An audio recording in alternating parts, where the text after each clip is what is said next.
Hello, I'm Stephen Mason and welcome to the podcast for National Lampoon's Last Resort, also known as National Lampoon's Scuba School. And there's a ducky I'm pressing play right now. Right, I love the intro to this, I always have. Speeding through the city in fucking flashy warnings of red and yet a green font. I like the song on this.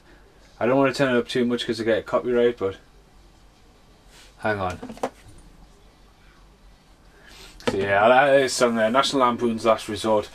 This was part of a free picture deal Corey Haim and Corey Feldman got involved in as sort of their comeback movie role after they'd been apart for a couple of years filming wise. Now today I just got my two new goldfish, one's both called Corey. So yeah, in a fish tank, so this is why I've been inspired to do Scuba School. I have mentioned I wanted to do this before. Now this is like loads of footage just literally on top of someone literally out of a sunroof racing around. I love the song playing. Jeffrey loves. Alas, summer vacation. I love the song. Crashing in the wall. I don't like the font going on here. It's like red on green as Corey Haim dances around. It's like blue and yellow. It's some weird gnarly colours. Like, I have to try it on some of my videos soon. Come up fucking warning, like. Yeah, Corey Feldman's just going around with a sort of a homemade VR headset on there, dancing to the song. I like it. I like the song. And it shows you that him and Feldman work in a restaurant, but Feldman's away with the fairies here. This film's fucking bonkers, like. So yeah, Feldman's just Haim's just looked through a window, and he's Feldman sitting on a beach, fully suited up with girls around him. Yeah, part of the free picture deal. I've read about this in Corey's choreography biography. Basically, they had the safety picture of Dream Little Dream 2. Dream Little Dream was a big hit in the late 80s, even though it's, you know, I think it deserves multiple viewings. What the fuck's going on? And then after that multiple viewings, you go, what the fuck's going on? So Dream Little Dream 2 was part of it. Blown Away, when they basically, you know, got that summer break, winter break kind of way, living on a ski resort, done Blown Away. And then this was meant to be the icing on the cake. This was meant to be the big one. National Lampoon's a massive. Loaded Weapon 1 was a massive success after the 4 vacation movies, as well as Animal House. And National Lampoon's in the mid 90s just dropped acid and dropped shit. Basically, this is one of them. They had Men in White. They had I mean, they've resurrected themselves slightly with Van Wilder, but there's so many National Lampoon's movies, it just doesn't carry your laugh out loud comedy that you associate with Lethal Weapon, Loaded Weapon 1, which is an amazing movie. So as this music goes along, and even in there you've got like a dark blue on red flashing font. It's got some really crazy graphics, and you don't really know what's going on. You know, Haim's just been dancing around. Feldman's now in a suit on a beach. I do love the song. I'm going to turn it down though. So this was released at Scuba School in the UK. Nice hand drawn, kind of cool looking cover. The typical cover is again their pretty much called Last Resort all the way across the world. As he's zoned out, as he's got his little apron on, but still wearing a hat. I mean, even look at the people in the queue, it's just fucking mental. You know, you can literally chuck these two out of fucking Blown Away into this. I want to suck your face. So you've got, I mean, there's an ice hockey guy in the queue. You've got a terrorist. You've got someone dressed up with a Taliban fucking quilt on with an oh my god, an AK-47. Wow. Fucking God love the 90s. So you've got like some big haired rock stars. You've got an Elvis impersonator getting a cheeseburger right now. Thank you very much. As these two are you don't find me attractive? I've seen this film so many times. But yeah, so there we go. Typical jokes. Help, help, writing in blood. Woman choking. Nurses enjoying their dinner. You know, it's like rather than work for the joke, it's pushing the joke. It just doesn't do what Loaded Weapon 1 did. You know, Feldman's actually in Loaded Weapon 1 as a cameo as well, so yeah, both daydreams establishing. But yeah, if Feldman's biography though was just like they could see the downfall of this movie, but again, for them two's sake, and probably wasn't a good thing for them, they got to hang out on an island for fucking weeks as they filmed it, you know what I mean? They just smashed off the tits.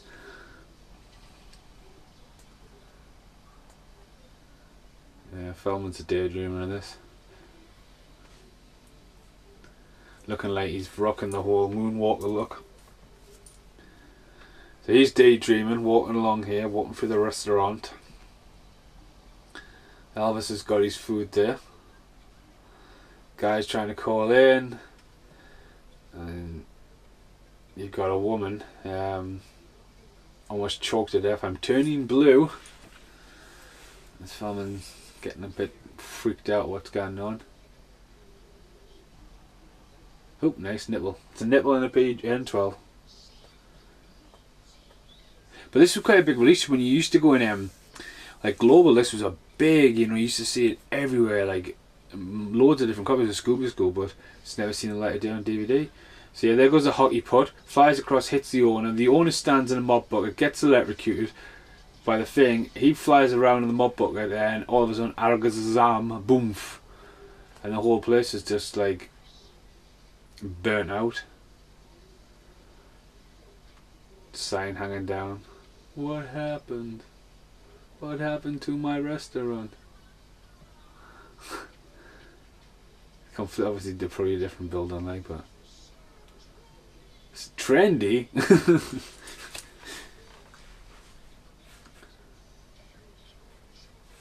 Delinquent. But yeah, as I say, this is the one they thought was going to be the big one back for them, but I think this could be one of the last ones they were ever in together. As my cast and stars, but inspired by my goldfish picking this one today.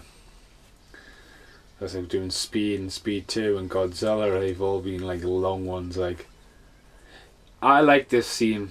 It's stupid, but it works for a movie. The whole two different sides of a room with two people living there. One side's blue, one side's red, one side's, you know, so colourful. But it's the whole couch as well. Again, it had interesting ideas, just the execution's not there.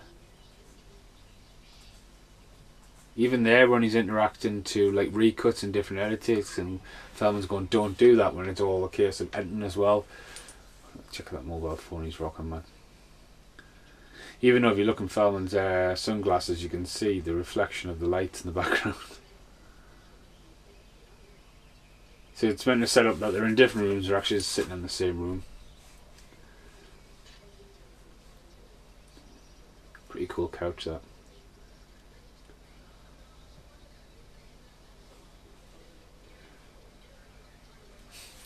So here it goes, establishes that Feldman's uncle in the film is the famous pirate, Scurvy Buccaneer.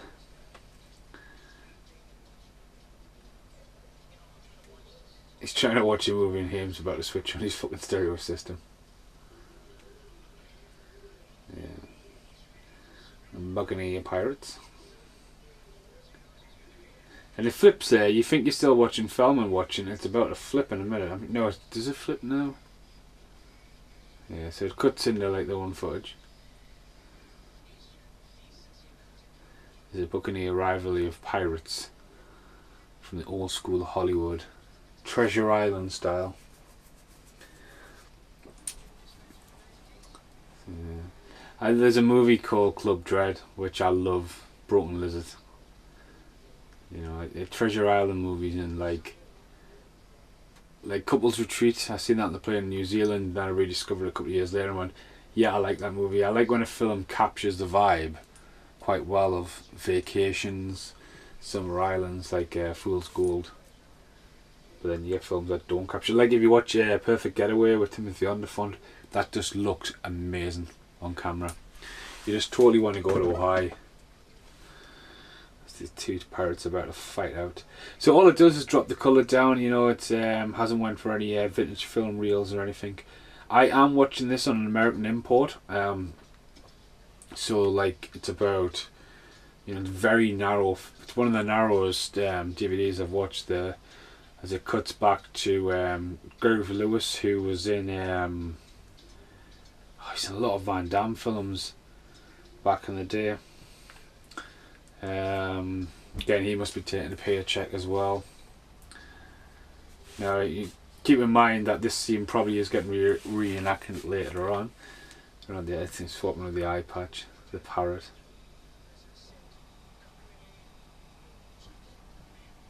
Just as that, the bad guy walks in with his two stooges, and he has a voice box.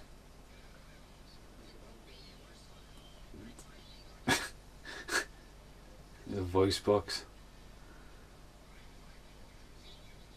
and it's all over the monopoly of the island, and you know he needs help, so he sends for his nephew and his friend, who are meant to be scuba instructors, hence the name Scuba School, hence the name Last Resort. So it's his last resort to get them into the resort, you know. Fucking pirate. I really can't hear this, so I'm going to pump it up a bit, because I probably will laugh at the film as well. The super bad acting. I was planning on revisiting this for fast forward reviews, but commentary, you know. Yeah, obviously I'm doing this before. Well, what was the last? Right now, the last Haim podcast would have been Silver Bullet, so.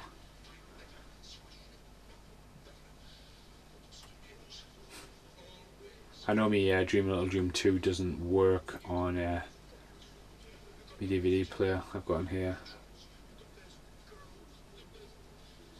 Fucking quirky little voice box, man.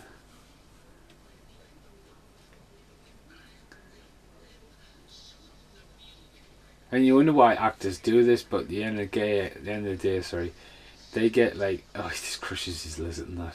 I fit the rage. End of the day, they get like big paychecks, you get a holiday away, you know what I mean. Acting's bad. When Hollywood stops calling, you've got to like find, if you're not getting typecast, you've got to find yourself in a situation where you've got some money, you know what I mean. Take on movies like this, you might make a good, might don't have to work for the rest of the year, do you know what I mean. Typical 90s bodybuilder, fucking retro colour leopard pants.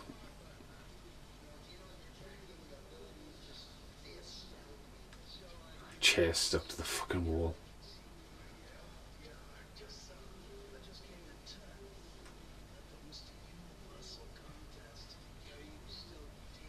Steroids.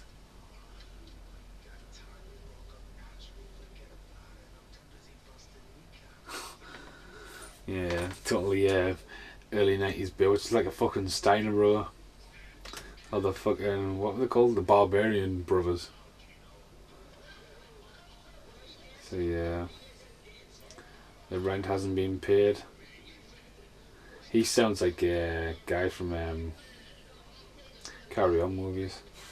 You're being evicted. He can't even like die. His voice totally goes back to a teenager.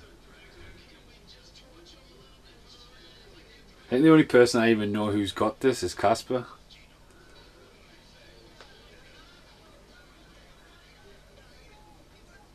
They get thrown down the stairs, and just instead of showing them go down the stairs, it's just showing you the whole like bomb dropping sound, and then them falling back there. Cuts some corners, you know what I mean.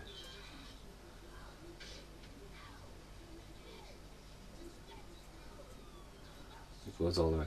So there's a bit coming out that looks mint in the background. I mean, it's massive, many graffiti, but it's great for a backdrop of a shot.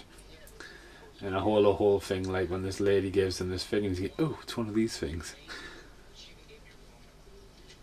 555 takes a pun at the probably one of the earlier films to pun this. 555, it's, you know, like, I don't know of another film that like acknowledges the whole 555 thing, before this, you know. It's how I think it's how I found out, like, oh yeah, see, you don't give people's numbers out in movies, so it's 555. So here comes the homeless lady. A pink umbrella there.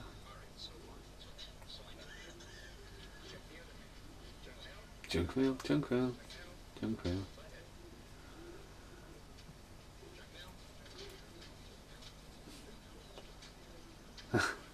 Carver. So yeah. Who needs email?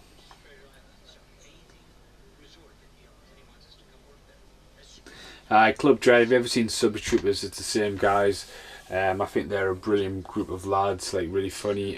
Club Dread's basically like a horror, like slasher scream style of movie with the late great Bill Paxton in it as Coconut Pete. And I did a one called Slam and Salmon when they're all out trying to do each other selling restaurants, and then there's a one bit like Dodgeball called Beer Fest. And I'm totally looking forward to. Oh, here's that bit. So it's one of these things, and he just slams on the phone and teleports. Ready? You know, what the fuck? At the beach. Imagine if you can create potions like that. Don't even notice that the homeless woman's probably dead. He's probably not looking up because it's probably not the same person. So this is where the film gets really weird. I mean, there we go. The palm trees at the background are cut out paintings where you can clearly see the sticks. They're not trying to hide that. He's on about stuff in the sky, and then there's a fucking a Buick. They look up, and there's a Buick. Just you can see the wires and everything. There's just a Buick in the sky, and it's just like, what's that about? That's totally fucking weird.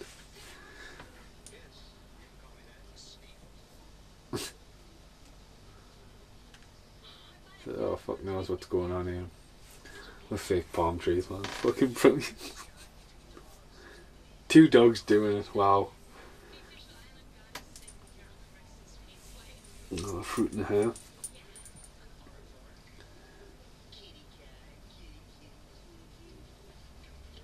Yeah.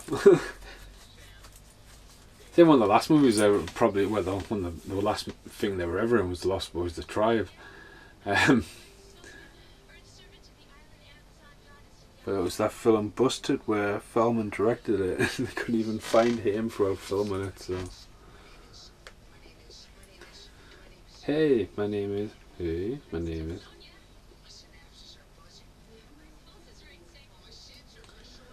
Oh my god.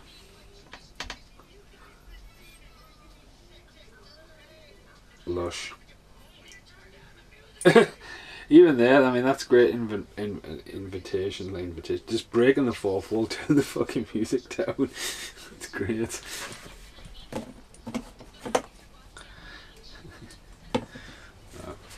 It has been a while since I've seen this. Like, I know the start really, really well, but I think everyone back in the day when they used to watch it, like, turn this off, man. But no, it gets better, and then can hardly ever remember the ending. The massive scavenger hunt that goes on.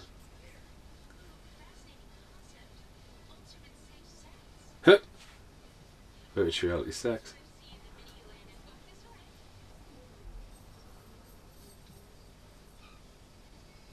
But here, it's like the plane there.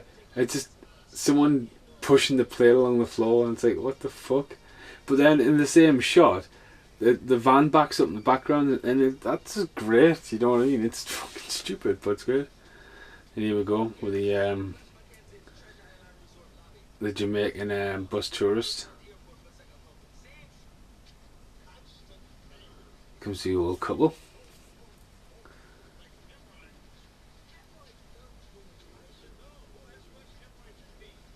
Great hemorrhoid jokes. There's the old couple there, coming off the runway.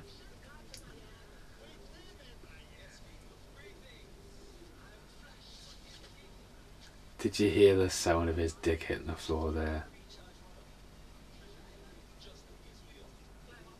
I don't know how this became a 12 leg. I'm Flash. Dick hits the floor. And then we got the ultimate fans. and about to make his appearance is probably one of the only familiar people that I recognise from another movie so far anyway, and it's the bully from Problem Child 2.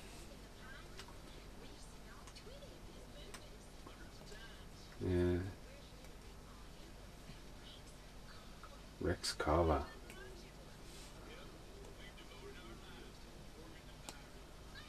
Yeah, there they are. There he is on the right there. Haven't seen him in much since. It's obviously the evil bully in Problem Child 2.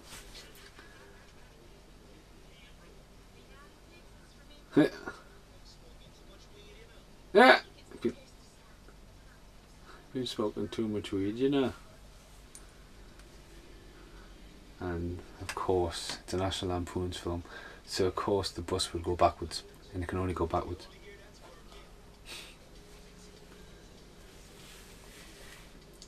Just fucking the luggage falling off and getting run over.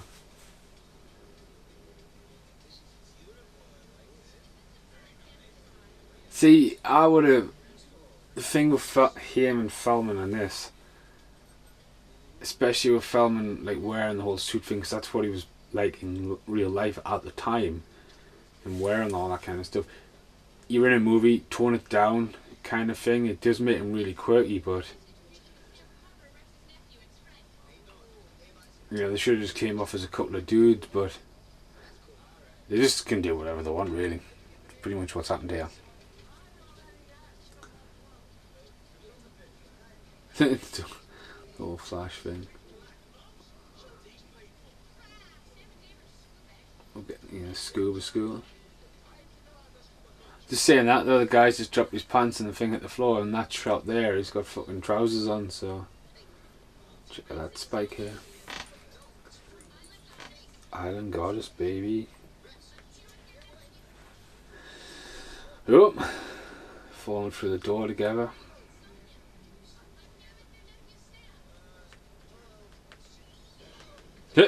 Swings in through the door, no one sees his entrance.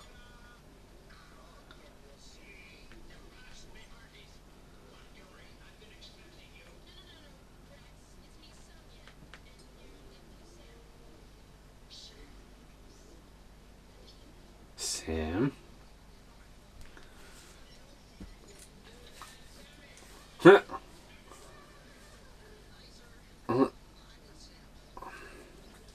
Hi, Sarah.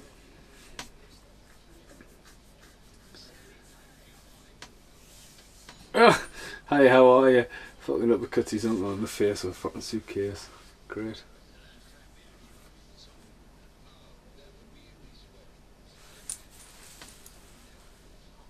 So yeah, it's about time to hit IMDb. I don't think there'll be much going on here. As I say, I mean, I've read a lot more into this with Corey's autobiography, which is an amazing read. The guy's put his heart and fucking soul into that thing, like, so it's not something to make a joke about, like, it's really worth, like, reading. Let's have a look. National Lampoons.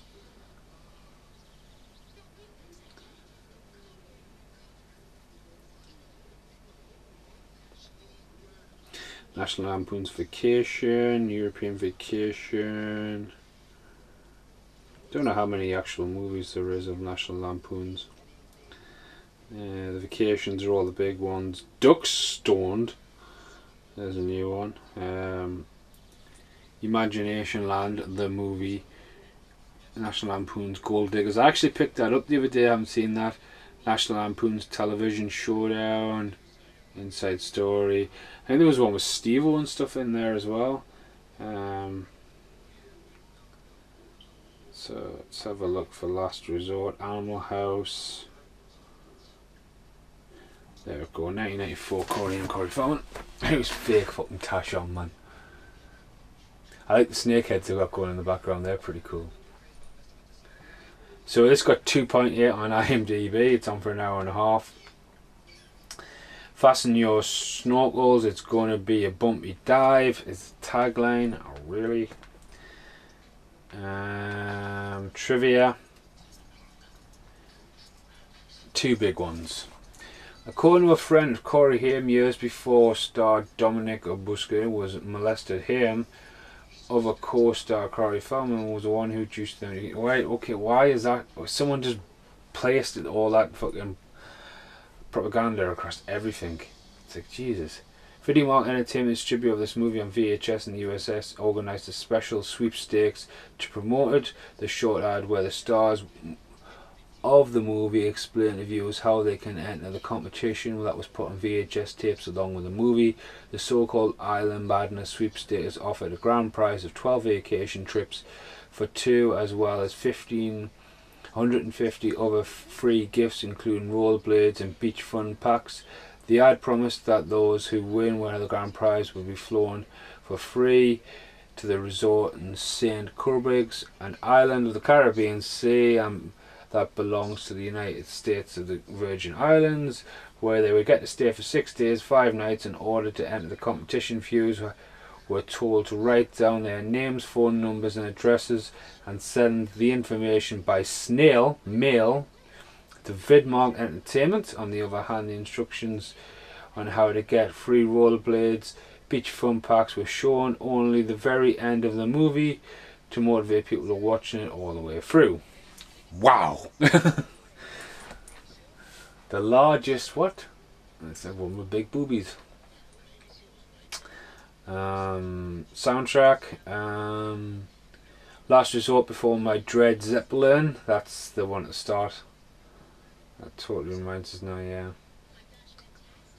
There's no goofs. There's no filming locations. Filmed on Clayman Islands. See, that's about it. There's not even any trivia on it or anything like that.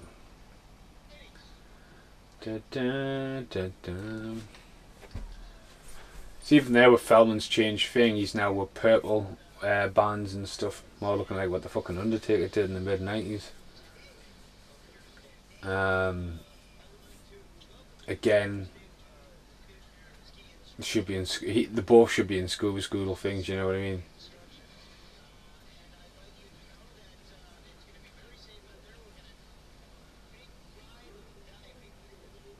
A big Ryan diving.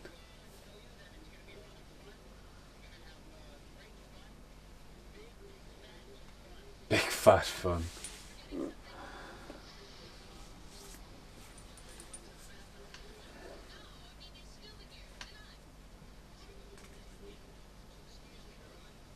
So yeah, quickly exposed straight away that they are no super scuba divers.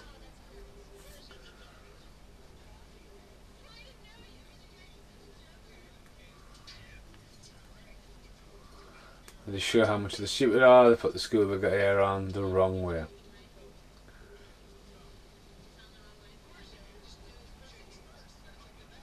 And there's a joke coming up here as well.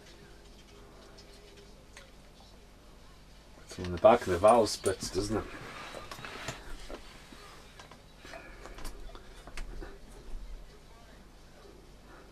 So I've got him with a fucking stunner.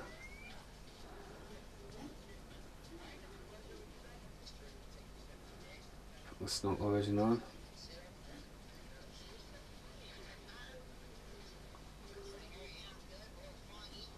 I've never been interested in scuba diving there. Pulls the wrong valve. Haim turns into a rocket man.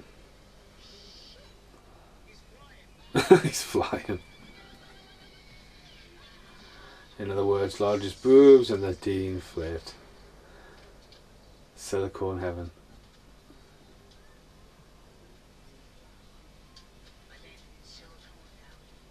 Or Silicon Valley. Fucking random. Oh, they were Navy SEALs, that's right.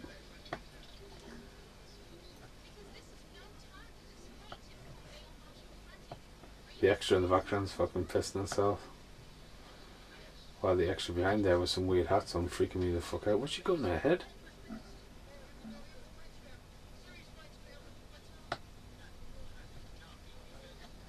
It's got brain freeze.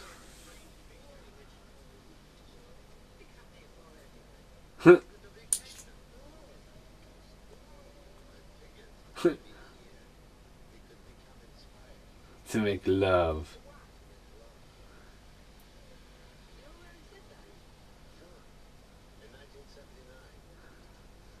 That 1979, fucking hell. So by the party by the beach, no, party by the pool. And there's Flash. It's back, and there's the couple again. And the pirate family's there as well. Her hair's quite funky, like.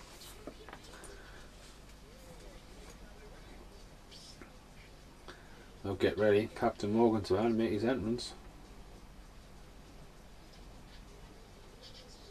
Kill music. Da-da-da.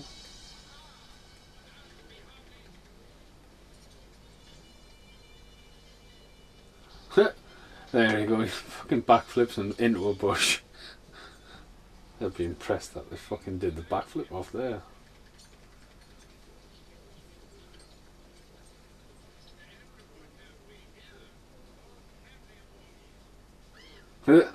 She's passed out. And Morgies.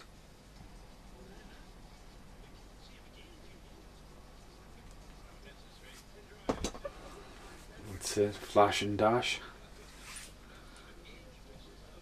I ain't saying that, I mean, I don't know if any people do that, but it's the same concept as Club Dread. Famous guy has music, film things or whatever, and buys an island and becomes the resort host.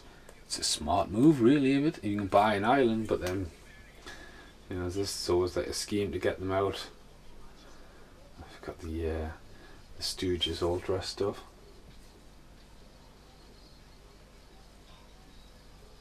And of course, the two Corys are going to fall for it.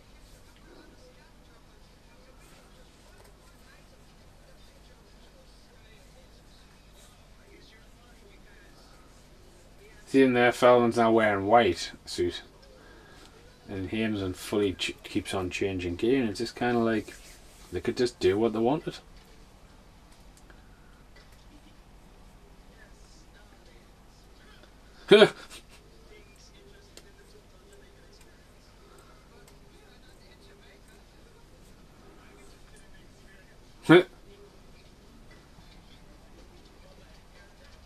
Something scary going on there, really.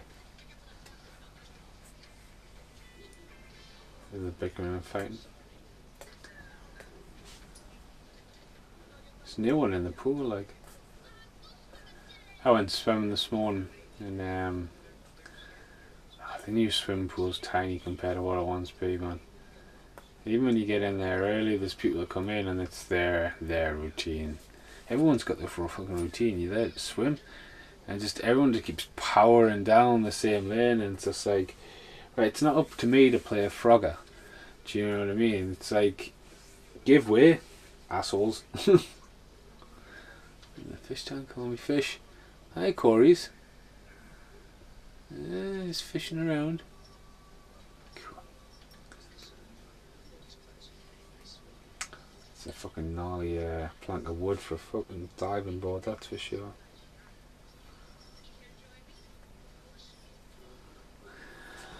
Bit of meditating, bit of plan. There's no real outline yet, you know, there's the hotels and business trouble, but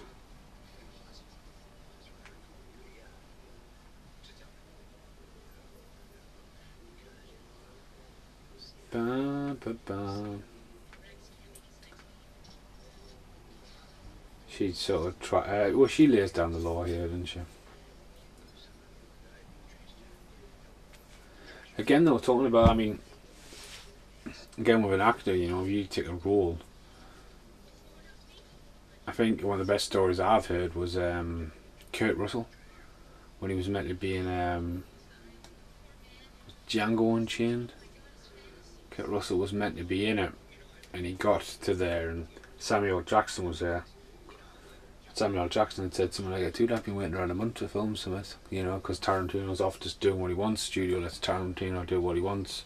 So like the old Kubrick days, where it's not like you've got 30 days to film it. Fucking, I'm quitting Tarantino. I'll do whatever the fuck I want. And Kurt Russell was like, I can't come down here and wait around a month, and fucked off and left the movie. That had to replace Kurt Russell. Obviously, he came back to work in a better schedule for The Hateful Eight, but Django, he was just like, I'm not waiting around. Samuel L. Jackson was like, come play golf, and it was just like, it was great. Fucking made us laugh that. But that's what happens, you know, like, some actors use it as vacation. I know Pierce Brosnan came across for Malibu, you know, for a fucking week in London. Got paid a lot of money to be in the final score, what's coming out very soon. See, even there, that boom boom boom bit, that fucking re-edit cutting, just so unorthodox for a movie. Boom. So out of place and stuff. Yeah. Actors take it for the money, take it for the time, take it for the holiday. Do you know what I mean? And then also, you know, you take a small movie like this, you don't have to do any publicity stuff and all that kind of stuff, or they do have to do it. And it's just whatever. Now he's in blue. I'd say, right, is that his thing? He's going to change colour all the way through this.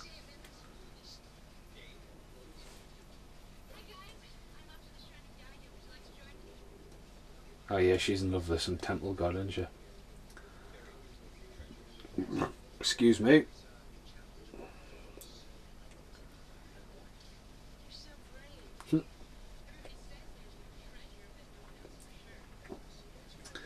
I fucking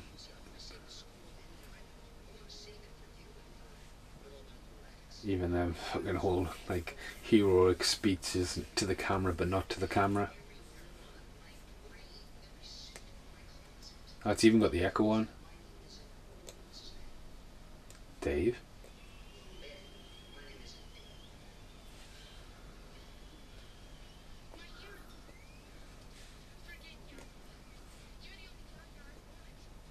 See, if it was me, I would have made 3 and I would have got Jameson Newlander back in this. Doesn't have to be the 2 Corys. Oh my god, it's fucking brilliant. So there they are. The underwater scene that's not underwater, that's them dressed up in scuba gear, blue tint, everything, sunglasses in front of snorkels. Them acting like they're underwater while someone blows fucking Bluebeard. Someone blows bubbles at them. The sound effect of Jimmy Hoffa. There we go, Jimmy Hoffa. I forgot he was in this. And obviously the myth was in Predator. Jimmy Hoffa. Yeah. And he's about to have another.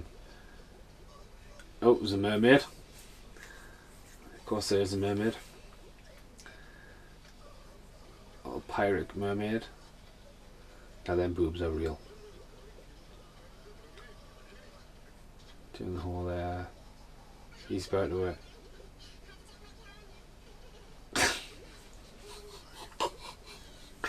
Fucking mermaid, man. The quirky voices. Oh, he's choking there.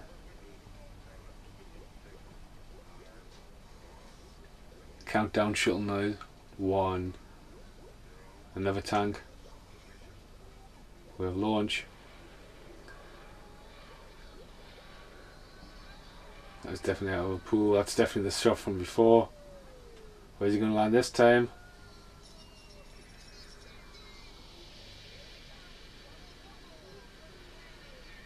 And he's going to land. No! Another woman again. So comes back and tries to do the same joke within about 10 minutes. The farmer's turned up with fucking dry hair.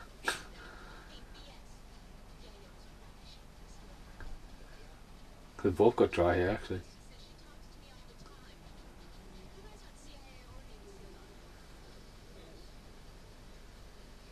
Haim's hair has dramatically got longer as well. Attention to detail there.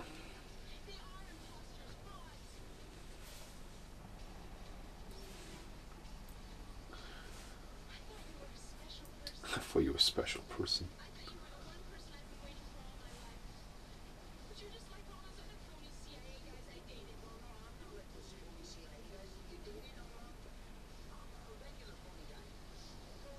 Jack says hi. Just quickly talking to Jack.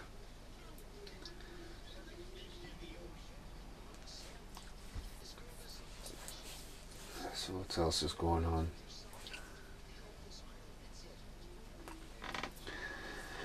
So painfully watch Double O Kids soon as well. You can look at this as a sequel to Double O Kid, as Haim's character is so fucking off the wall. You can definitely work in there. There's the mermaid again. You can see the camera guy in Feldman's glasses as well. Do you ever where you put it on a mermaid? That's a great question. So the bad guy, who's the bad pirate, has appeared with a swastika behind him and a Hitler tash. Wow. So we've got the guy who still thinks he's a pirate, and this other guy who's still, well, he's lost in all his movie roles, isn't he? Which plays a crucial point at the end of the movie as well. Always cast as the villain.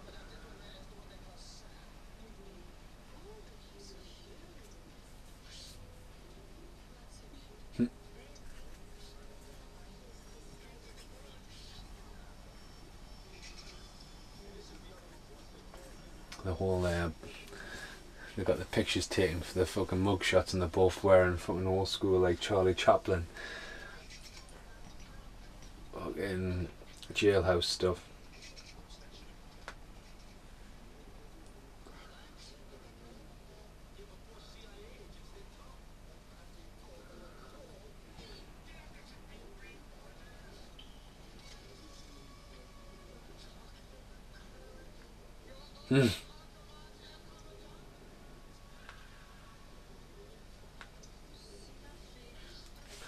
He's broke his own finger, hasn't he? Well, she's a very pleasant looking assistant, isn't she?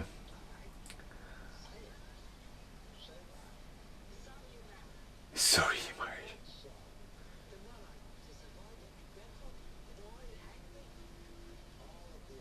All of the above. Check out that guy's singlet fucking swim game behind it. So yes, of course someone would have a shark head. You wouldn't notice the two people getting in there with shark heads. Are you going to be scared of them?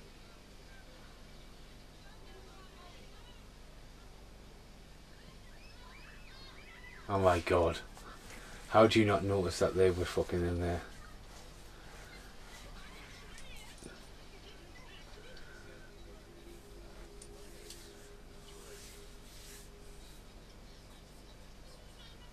So yeah, the mermaid's now become like a resident. Bellboy and the Stooges.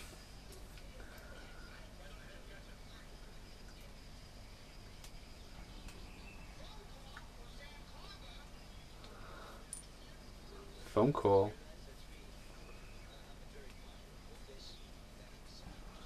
He's left the mermaid.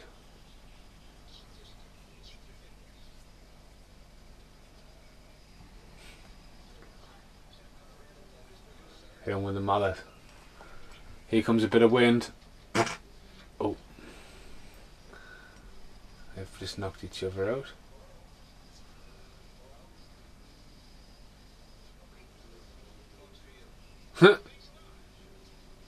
Hello?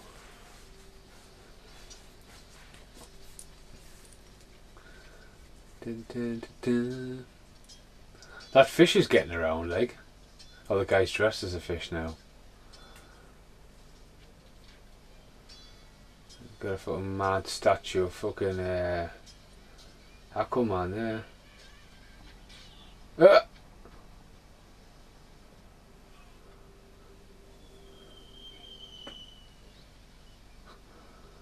Wow.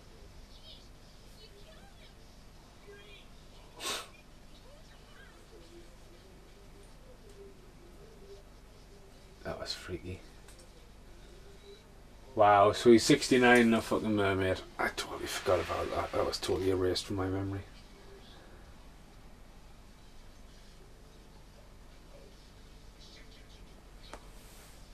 Who's he dressed as now? He's dressed as like a gangster. Like an Al Capone gangster.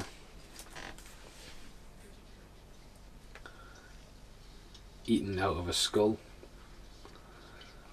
Some fucking acid being dropped with this movie, like.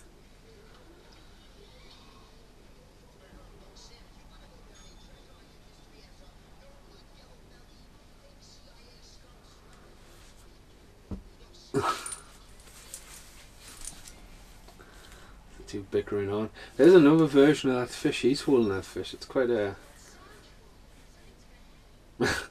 reacting to the score of the movie. Quite funny and original for the time. Elvis is written on his license plate.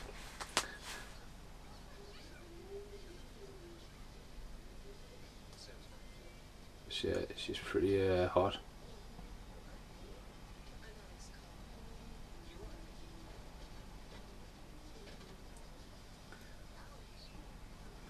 And that's the girl from his dreams at the start of the movie.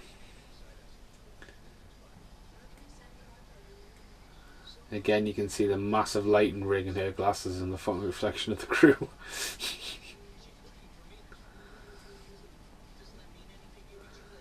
God, imagine she walked up looking for you. You'd be like, what's the matter? Call girl.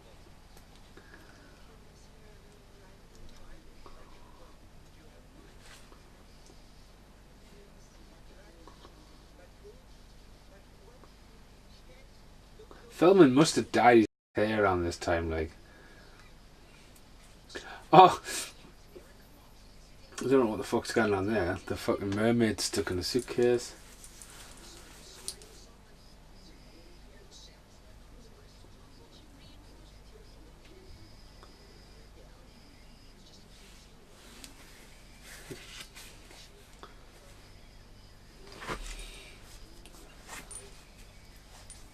So this film's not going to be on for much longer, like.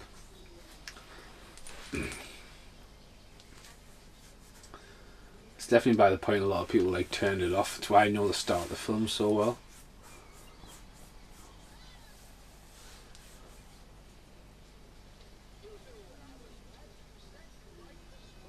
The bickering couple are still going.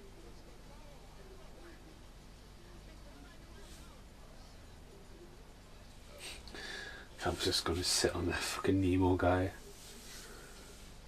To think.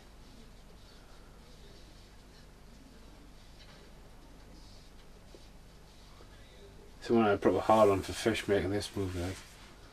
Alright, so he's just literally left his room with a mermaid in his suitcase and brought home this lovely woman.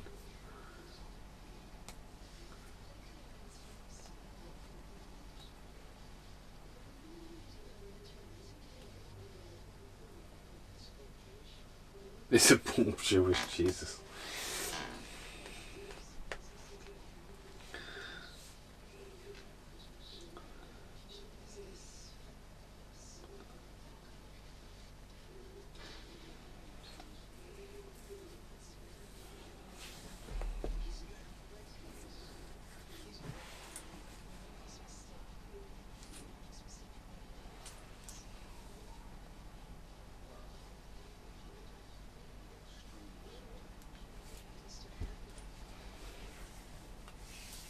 I'm definitely not having poached eggs tonight. Sorry, I'm telling you what I'm having for tea. It's just this dialogue's going on there, and she's trying to seduce him, doing all these weird things. Do you find me attractive now? What about now?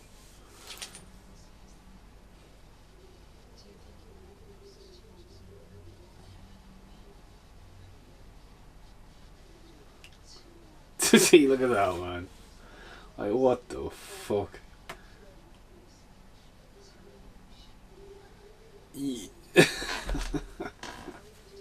She's upside down. What about like right, seduce him in the strangest ways?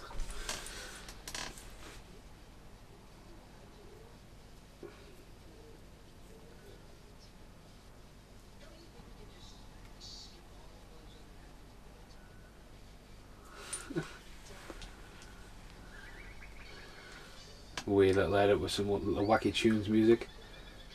When since he's got a fish on the back of that, oh the fuck.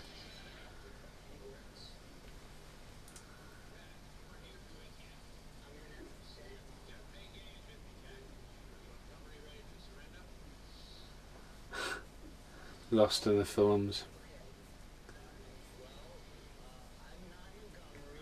So in order to get his leg over, he's going to trick his uncle into gooning up the deeds to the fucking island, if I'm correct.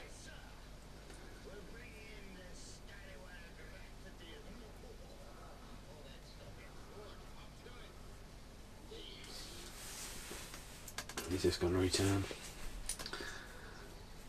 So he's back in purple now. Purple glasses. Again, though, it all looks like it's been shot around like a resort. You know, making use of the hotel, probably out of season. You know, again, it makes totally sense. So if you've got a resort totally out of season and you're a film crew, you've got to think of your film crew, then you cast. And like people you're going to bring in, you know what I mean? And then the other extras are just fucking the hotel staff, you know.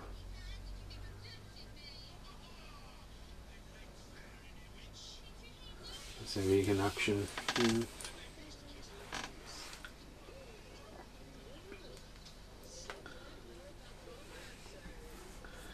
Who said romance?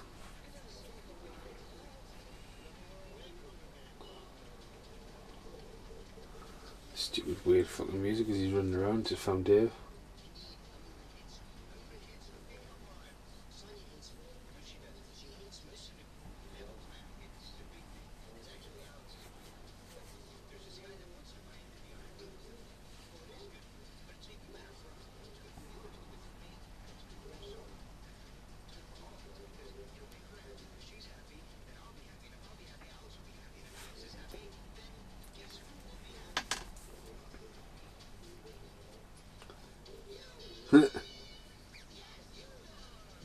They're again weird angles as well. Turn them sideways, turn them the wrong way. Turn on the quickiness. And it's the projection shot of the movie.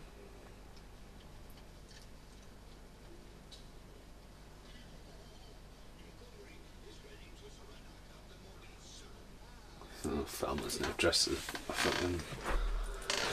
He's not a pirate, he's sort of a Bob Hoskins.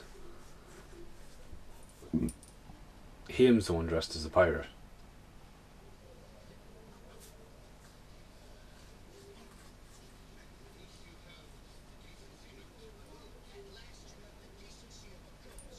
Court.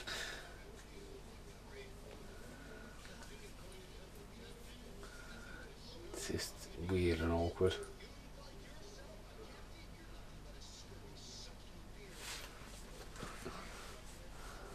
It's gonna be a sword fight, isn't it?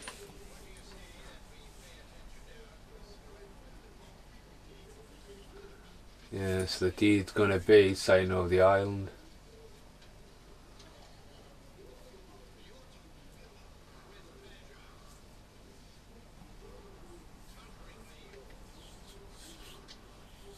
What the fuck is that?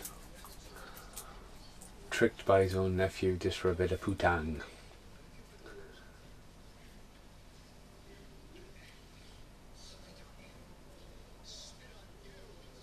Spit on him.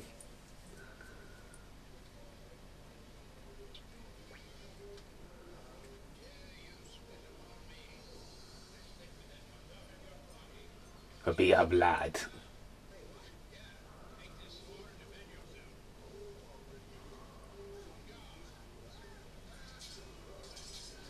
The music kicks in and they reenact what you've seen at the start of the movie.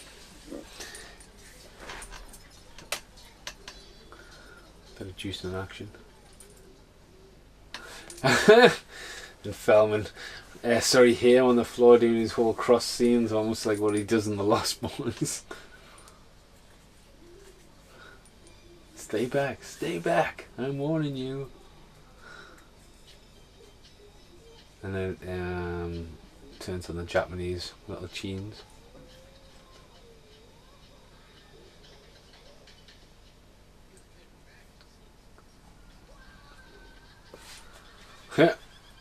It's got the whole wacky racist kind of tunes going on there.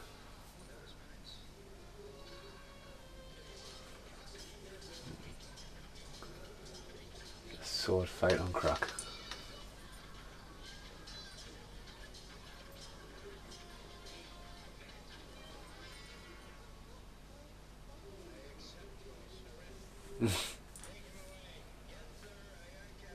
So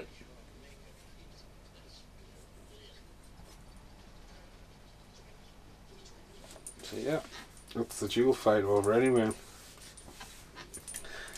That's weird. Starfishes on the wall and shit. They've got the deed. Sold the island.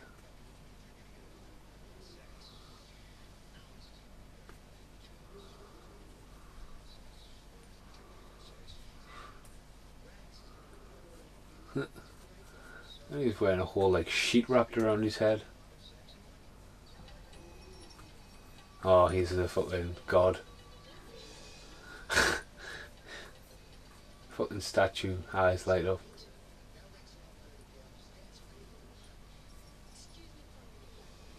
Yeah, yeah.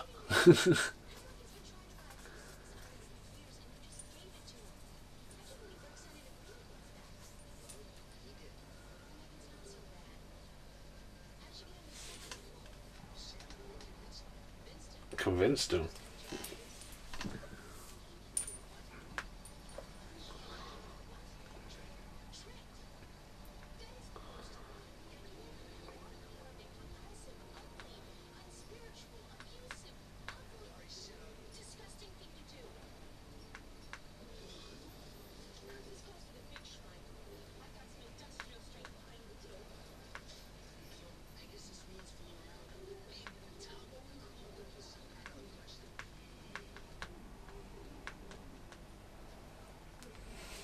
Yeah, yeah. Gum gum.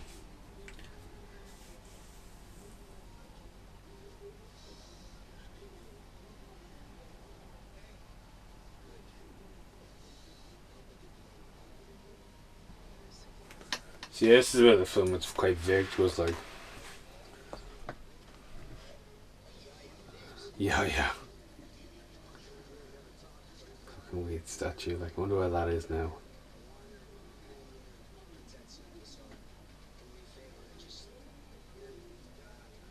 Yeah, yeah. See, there's the fish there, and there's the old woman from the start. She's got the fish now, and a trolley. Follow the fish. Cottages 1 to 6.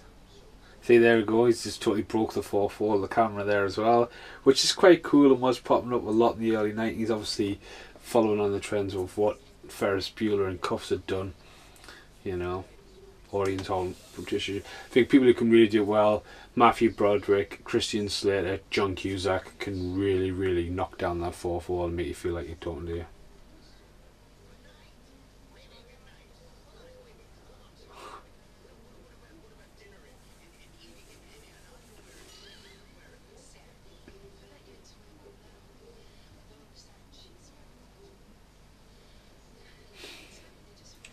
Played. She looks totally different than she did before. Don't know what that's about.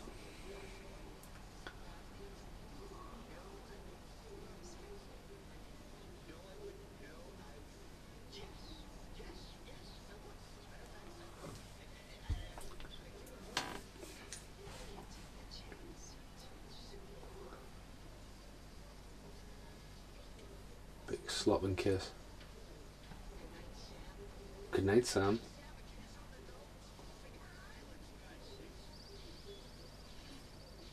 And now he's a mad professor with his hair sticking out of everything. Latex gloves, fucking jar of piss by the looks of it. Just heard some whipping going on in the background. Trisha Ryland. Don't know what the whipping sound is. I love he's got a little sharks going around his mouth like a James Bond villain. He's got a picture of Hitler on his wall as well. What's that about?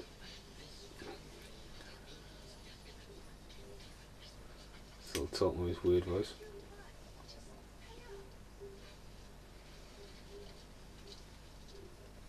Check.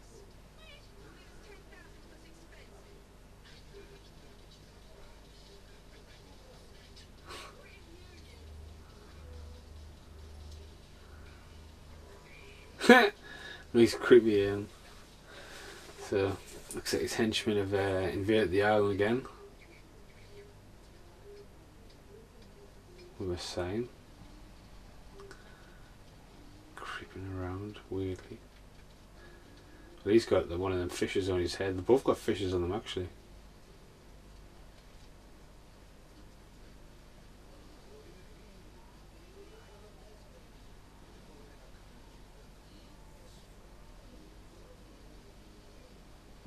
Wow, that was interesting.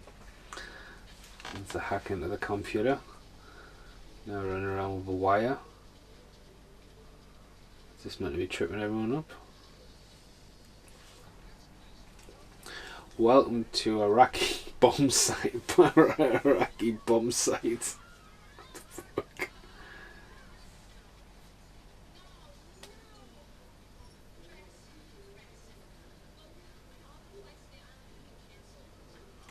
Cancel all the flights there, and there's fucking starfish everywhere.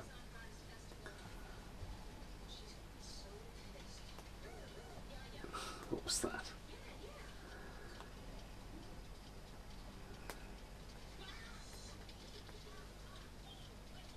There's tripwires everywhere.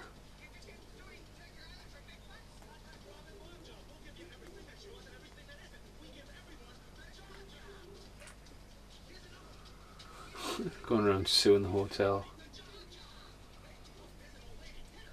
That guy got a fucking... wow, they've actually got... Just the pirates just walked past with a wooden leg and everything. Everyone's leaving, everyone's suing. It's all going rapidly downhill on one morning.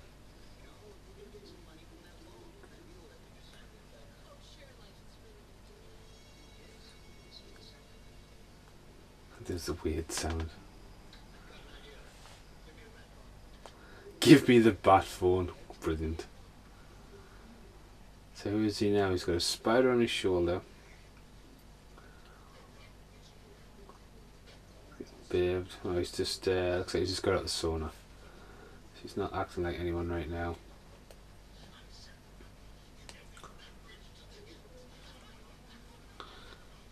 Is he gonna accidentally kill the spider?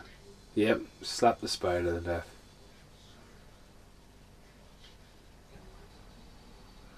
So why has Feldman got a big wig on? Is he trying to get people to come to the island? She's got a wig. Is this just a thing again? Yeah. Yeah, everyone's trying to get him to come to Treasure Island. Even Flash has got a blonde wig on, so there we go. Oh, fucking hell. It's the nerd from Biodome.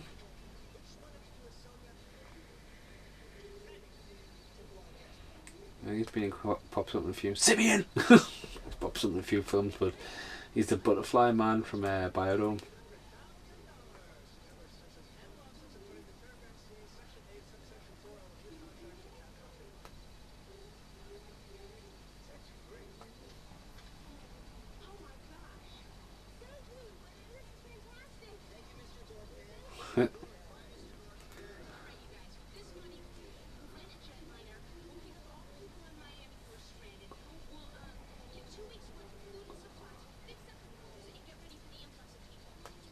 Wow. Crazy, innit? Mad idea. He's about to sign an autograph for someone who's probably going to be Tom Hanks in Castaway. So that's the first time like Feldman's really been dressed like, I mean obviously he was a pirate before, but now they're both in kind of character where they're playing that. He's not wearing this whole fucking suit thing he's got going on.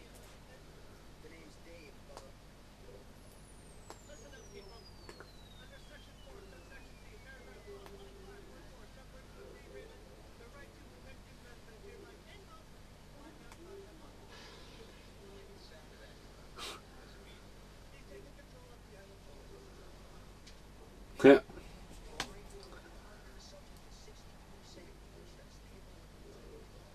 So yeah, the island's all going down.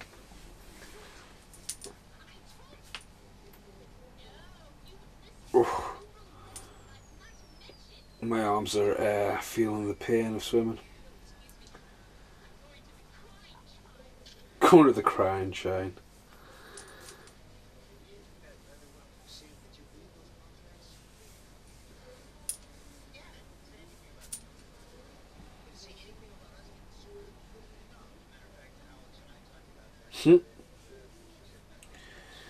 So yeah, now the plan's going to be to get back on track and I kind of pull it around after making fatal mistakes.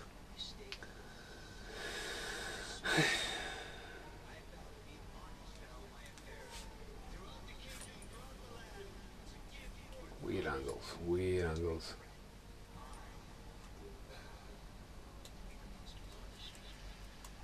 Even with applause as well. Hyper pukage, there's a word.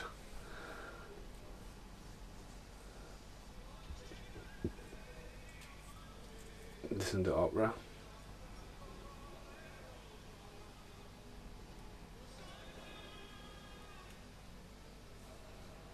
Them guys have walked in there. So for Treasure Island, they've really kept the location down. We've had the beach, we've been in this room quite a few times now, for multiple different things, from meet and greets to contract signing to the first, you know, conflict between the bad, probably even the original pirate movie, and we've been around the pool quite a lot as well. So.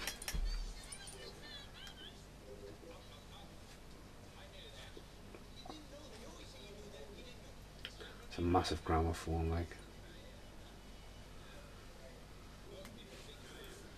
So yeah, it looks like they've just got like, that could even be someone's rich person's house, you know. Dave. His name's Dave. Dave Bob. His name's Dave Bob. Dave book 4, 5 and 7 and 8.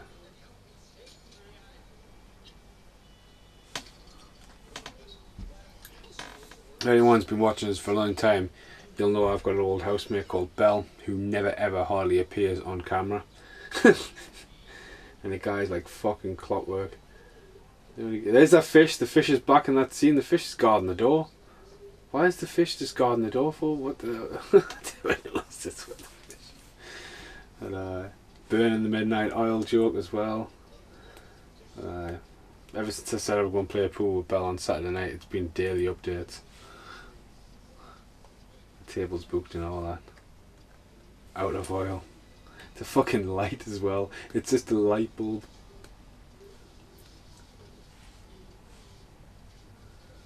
And is this the woman back to repent her sins? I'm sure she was in another film with these guys. Let's have a look.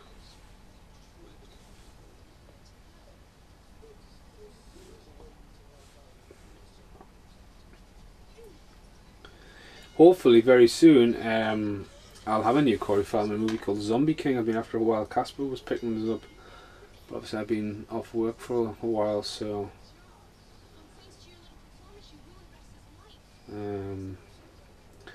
Corey Feldman's been in 127 films, with Corbin Nash being the newer one.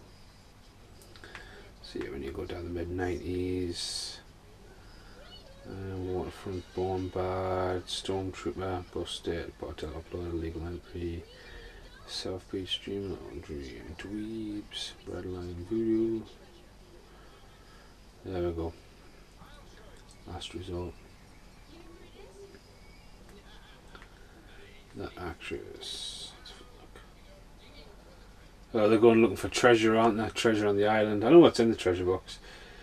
Demetra Hampton is the girl from Philadelphia. Let's have a look. Only been in 13 films, so it's probably this I recognise her from. Yeah, that's it. That's where I recognise her from. She hasn't been in anything massive. The main guy, Geoffrey Lewis. Let's have a look. with the gun, Devil's Reeds and the Devil's Rejects. He's been in 224 films. Wow. Fucking hell. What's he dressed as now? Fucking Dracula.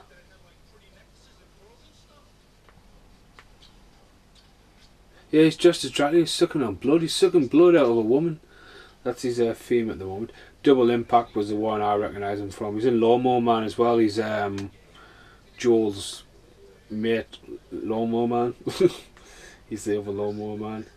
The Only the Strong, the Assassin, the one with Bridget Fonda in. He was in Maverick as well. So it was Corey Feldman. And then they did this, and then sort of nothing's. Well, he's been in X-Files, one episode. He's works a lot in The New Guy. Yeah, nothing. Sort of had his heyday in the 80s, but considerably works strong since, you know. So yeah, this is pretty much the scavenger hunt with the treasure map and pretty much the cast that we've had all the way through, and the backwards. There's the fish. Let's spot the fish. I'm loving this. Like, I'm loving the idea of fish hidden throughout the film. So yeah, the fucking blowy up fish has had a cameo all the way through. He's just sticking his head out the fucking board. He'll probably not appear now as the bad guys chase them with fake fucking trees to hide their identity. Wow. Yeah.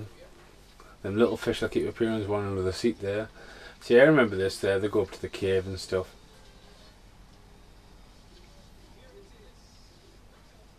Rock of Wisdom. Oh, I forgot about that. Knock on the stone and fucking talks, just like something out of the fucking Young Ones.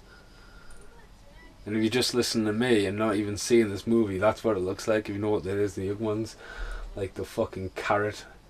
It's fucking skate a figure on the plate and then gets squished.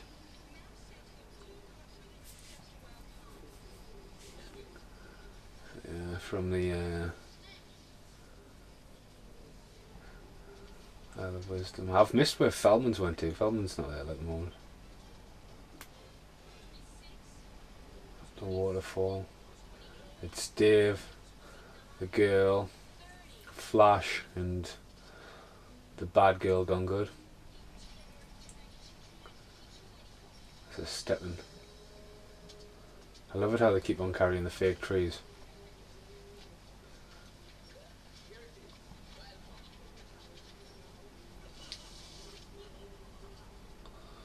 Wow, the wild palm is a tree that's actually wild.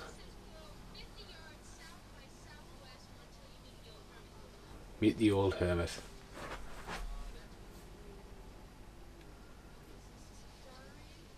It's a scavenger hunt. I love that these fucking trees are all looking spread out as well. There's one of them fish as well sticking in that tree.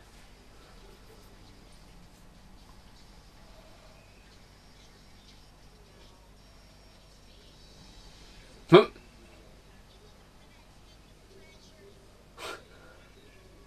The old hermit. Just a small little lady.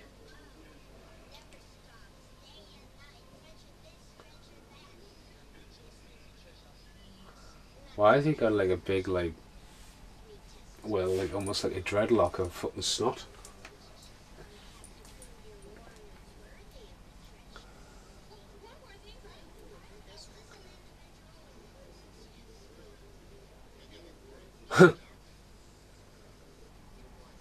The bad guys have just revealed themselves.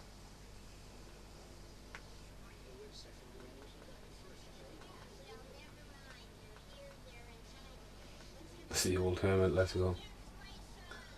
The old hermit sounds really familiar. Who's the old hermit? Let's have a look. Oh, Feldman's still in bed. There we go.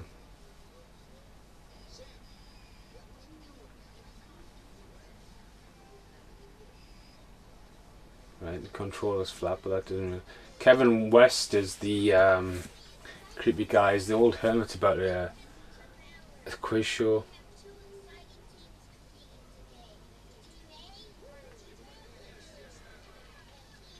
God, the mermaid's pretty hot in real life.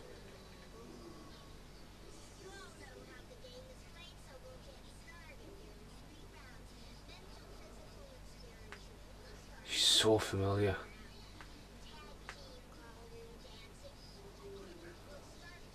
But boy, just looking for the old hermit.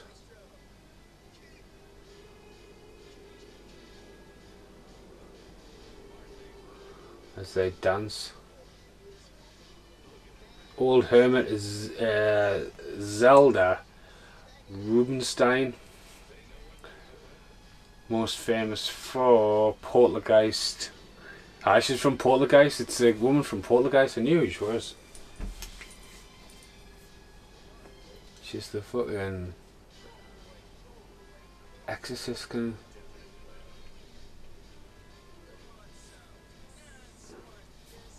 Salman's dancing away with his new girlfriend. I'm not going to say anything like that, but I'm going to have to. It's like totally dressed like Michael Jackson again.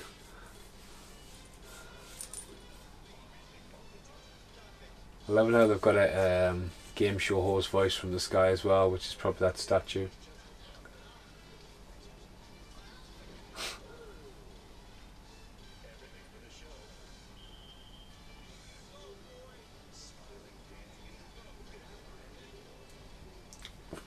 So dance off first. Dance off.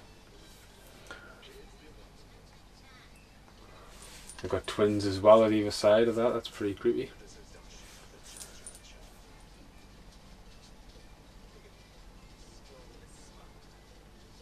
They're all just weirdly dancing right now. All of them. Check out that big ass for the fucking video recorder.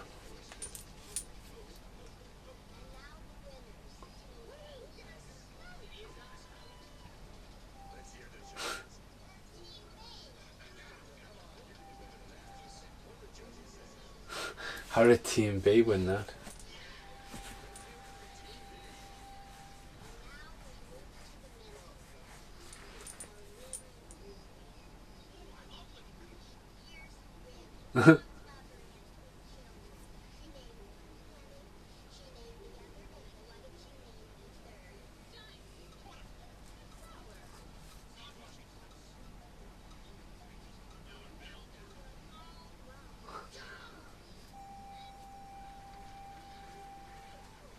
There's a riddle there. I didn't really hear the fucking riddle, so I don't know the answer.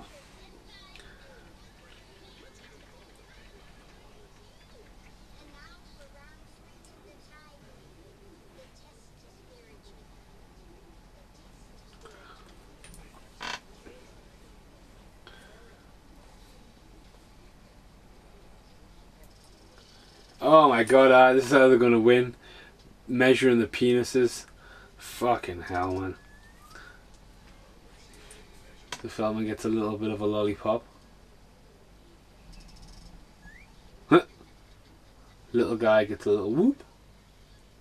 Dave gets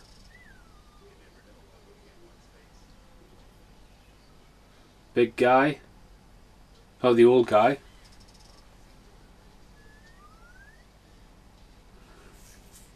The big guy.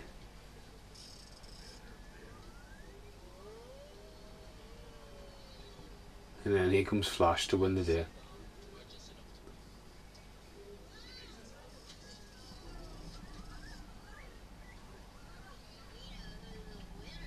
Fucking hell, man.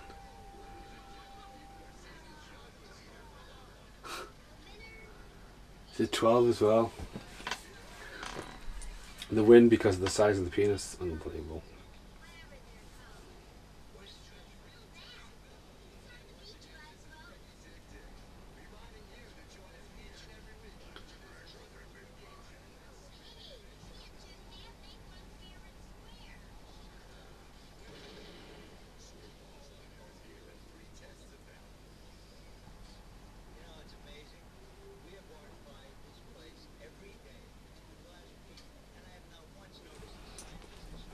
Treasure here.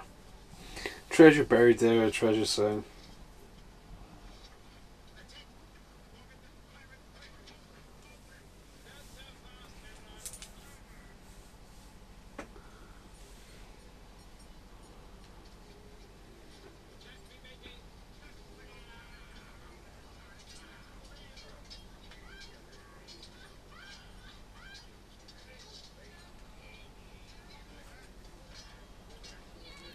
sword fight for the ages. The old couple's going to take on the big guy.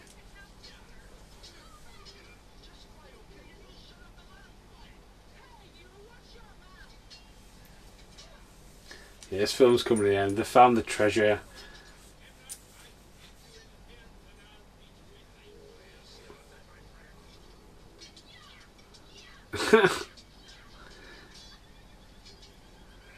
The sword fight hasn't even... I don't think they even had a sword expert there. Like, this is... How do you think you fight with a sword? Jump forward going, yeah, yeah, yeah. Oh, double kick to the bollocks. So these guys are going to reenact what we saw at the start of the film by the other actors. Let's just fight each other.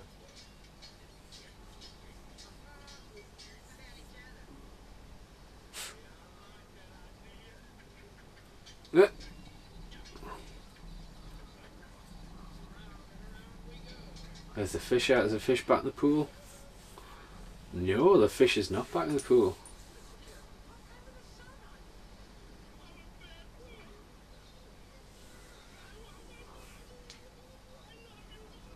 Why is he stopping and sitting on the floor stuck in his phone? It's weird. Random kid goes in the pool.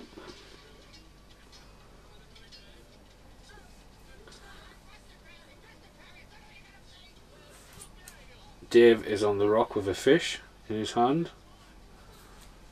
Oh! I think Feldman hit him as well. Feldman wasn't even on camera. There's loads of little Nemo fish about.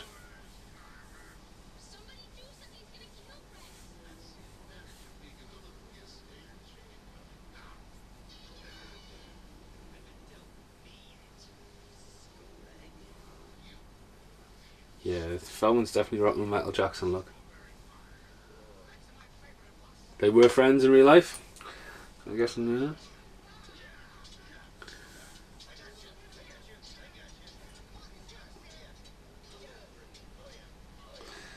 Haim's about to use his VR headset he had at the beginning of the movie to interrupt his voice box.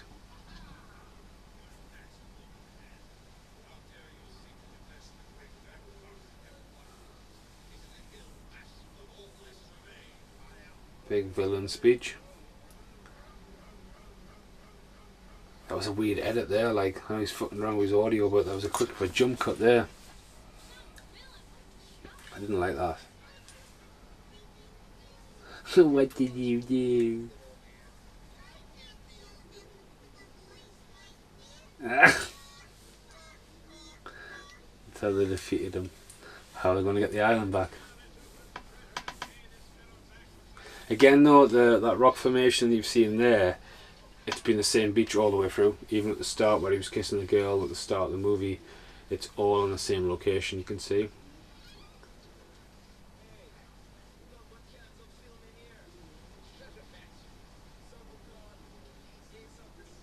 Ace of the Sky.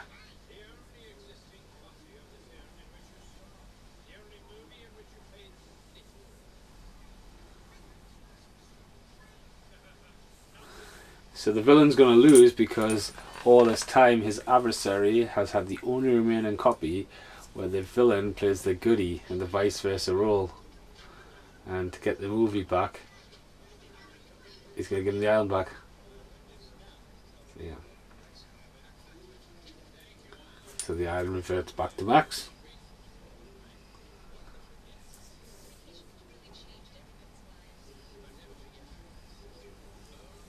Big speech.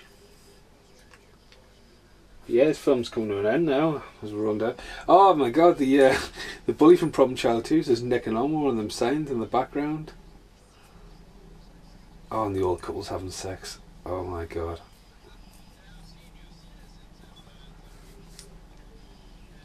Mermaid's back. There's the fish back in the pool.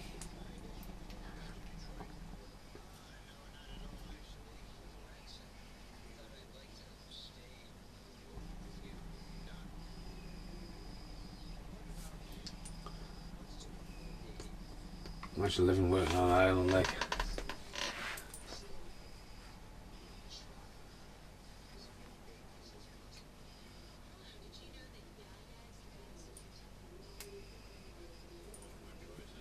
Yeah. So it was left open for a bit of a sequel. You could have went there if it was a big of a hit. Shenanigans on Treasure Island, but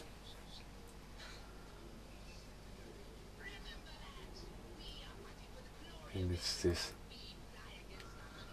watching a film where he's the king, and he'd probably be wearing the aviator suit when I flick back to him. Of course he is.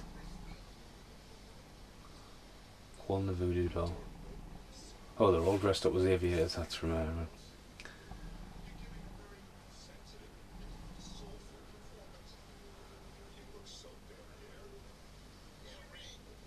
Even the villain's headquarters has always been the same shot. See, here's this song from the start. Dred Zeppelin. It's Elvis who was at the getting the burger at the start, and it's a band playing on the underwater sets. That's pretty cool that they got a band involved where they've kind of shot the music video on the location for it. As Dave and his girlfriend have cyber sex.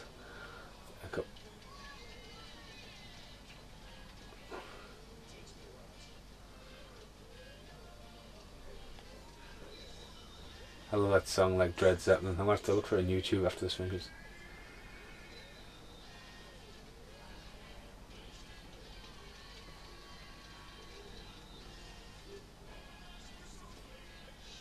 The Elvis impersonator singing. Yeah, most of these guys I'm sure in the rest at the start. Another island kiss.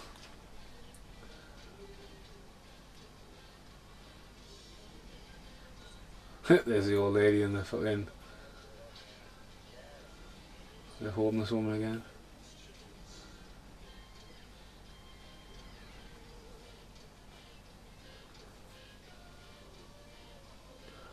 Mint song, like absolutely mint song. The proper weird looking band as well though. Oh, so he's sailing off with a mermaid and it looks like she is sucking him off. Okay.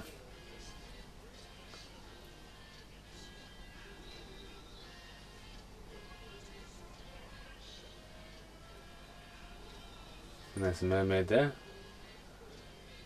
Getting bubbles blowing at her.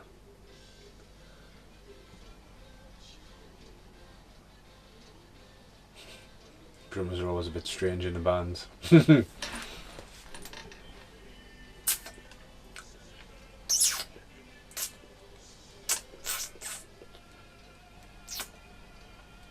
Oh, and of course, Feldman would turn up dressed as Michael Jackson, doing his Michael Jackson impression, with smoke coming up from behind a massive ship wheel.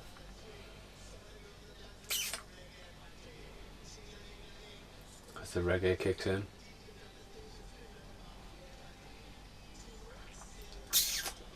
That's a really cool song, like I do like it.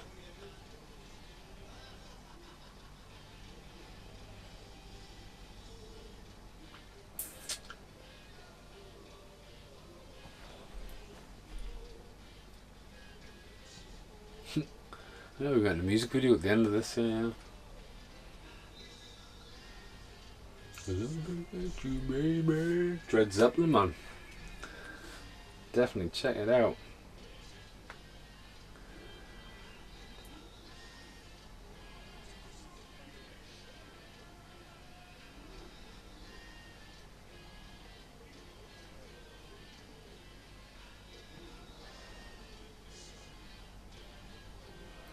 So yeah, the movie's just yeah,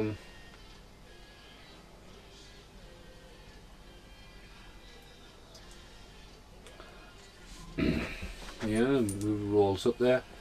Kevin West, Kevin Spanky, Weird Anthony.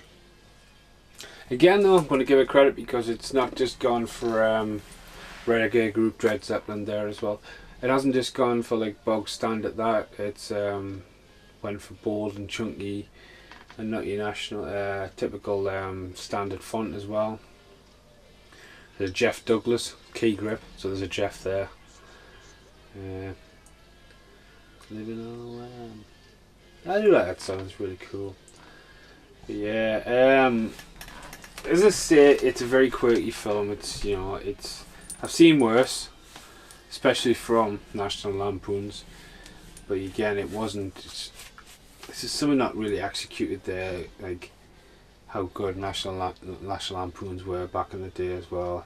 Load of Weapon 1 is probably hands down my favourite. I know Vacation's a lot of people's favourite ones. Van Wilder's really good as well. I think they really gave Ryan Reynolds the fucking jump start his career really needed as well. So, but yeah, there's a as I say, it was part of a free picture deal. There's